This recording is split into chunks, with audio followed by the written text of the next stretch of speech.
परिवेश असंतुलन गोटे चिंतार विषय।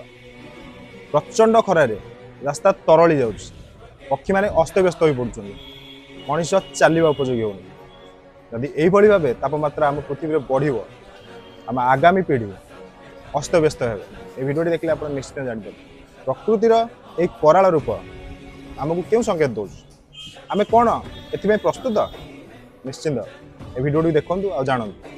एबे भी समय अच्छे परिवेश को संतुलन रखा वृक्षटे लगा और तार जत्न नि देखिए सबू समाधान हो संतुलन रचेत आगु यही भोगियापी प्रस्तुत हो जाए।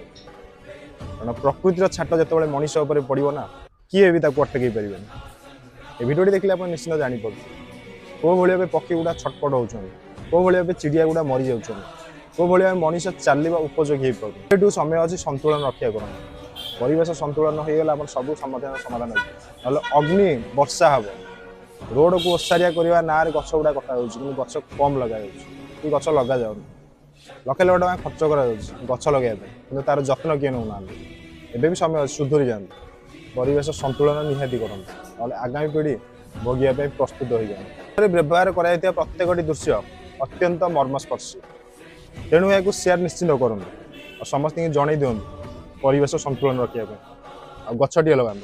जय।